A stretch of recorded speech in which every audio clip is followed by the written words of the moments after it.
اولم يتفکروا ما بصاحبهم من جنه دی غور نه کوي په دې خبره باندې چې دوی په مرګر باندې هیڅ لیونتوب جنات پنيشتا جنون ور باندې نشتا نه دا مگر یو يرون کې د احکارا او دغه شانتي سرنګ چې پدی پاک پیغمبر صلی الله علیه وسلم پر رسالت باندې په نبوت باندې او په اسوه حسنه باندې مبارک زندگی باندې غور او فکر دوی ته پکار دی دق شان د الله تبارک وتعالى په بادشاہت باندې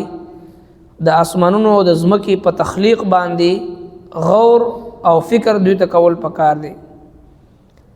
او کبیا هم دوی نه پويږي نو کې دیشي د دوی اجل د دوی د مرګ نیټه او بنزدي راغلي د دومره واضح دلایل نه بعد دوی د پکم سیس باندې به دوی ایمان وروړي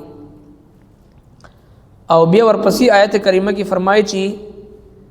هغه څوک چې هغه لره الله تبارک وتعالى گمراه کین هغه ته څوک هدایت نشي ورکولی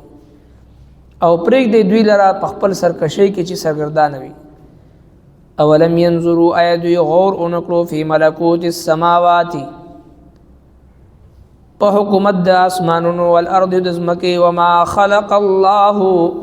او سچ پیدا کړل الله جل شانه من شيء د هر سزنا وان عسى او دا چې شاید ان يكون چې یقینا قد اقترب نذير غلی د اجلهم نټه د دوی فبأي حديث پس پکم خبر باندې بعده پس د دینا یؤمنون دوی ایمان وروړي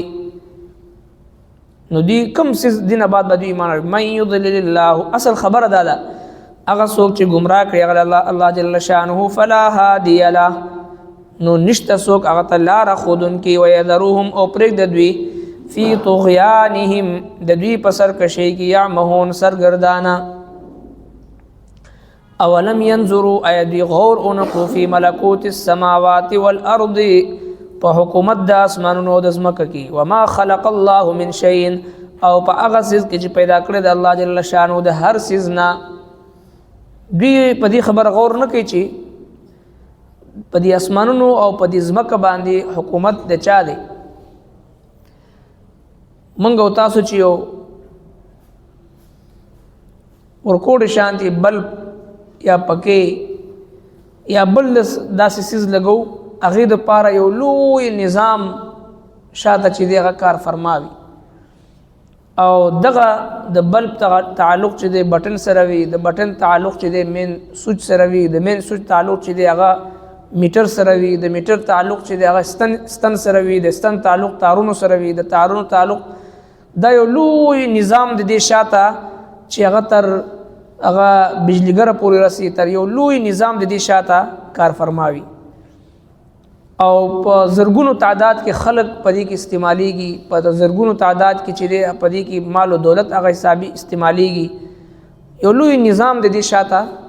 موجود وي بغیر د نظام نه بغیر د ترتیب نه یو بلب نشي بلې دي نو بیا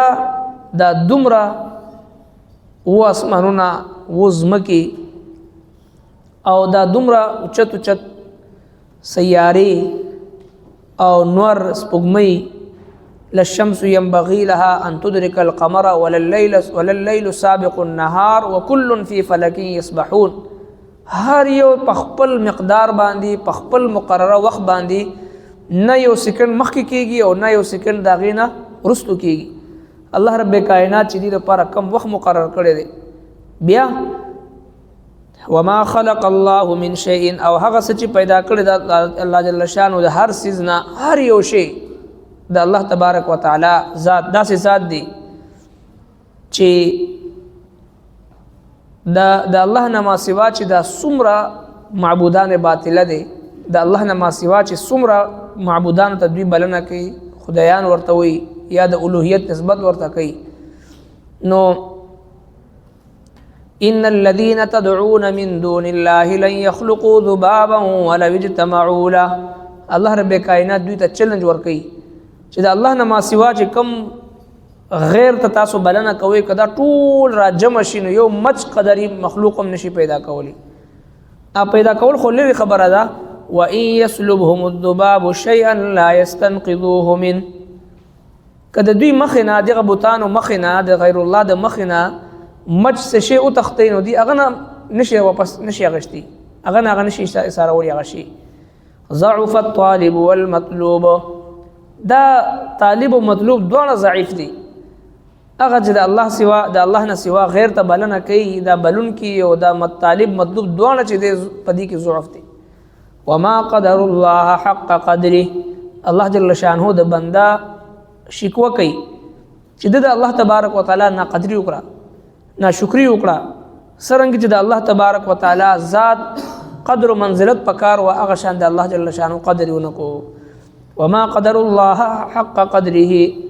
د الله جل شانه قدر ونکو چې کوم دغه حق ہو. جسم عبادت کا دھوکا مخلوق کی وہ تعظیم نہ کر،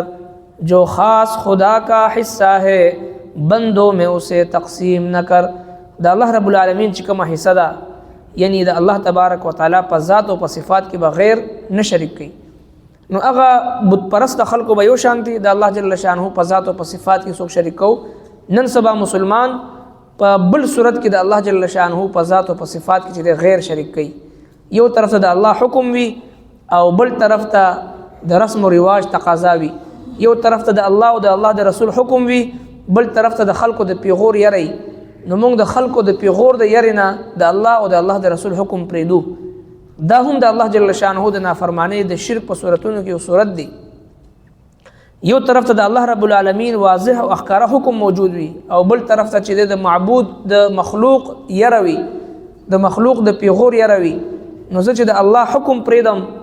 بلکې یقینا زموږ استاد او د معاشري اکثریت دا دی چې د الله تبارک وتعالى د حکم په مقابله کې چې کله د مخلوق خبر راشي نو د مخلوق خبره منو، د الله حکم پریدو. نو دغه هغه د غیر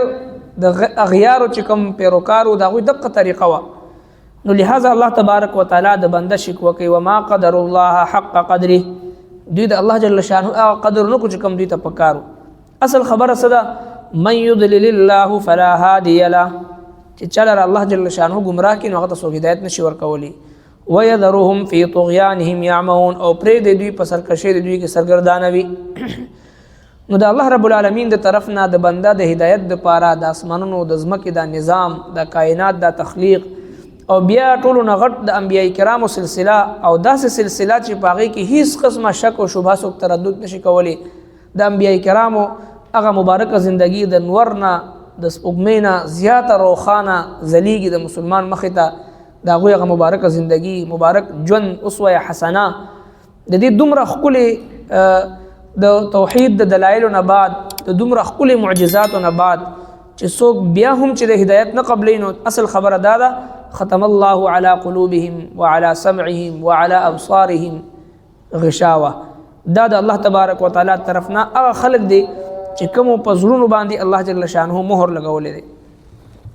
ربنا تقبل منا إنك أنت السميع العليم وتب علينا إنك أنت التواب الرحيم برحمتك.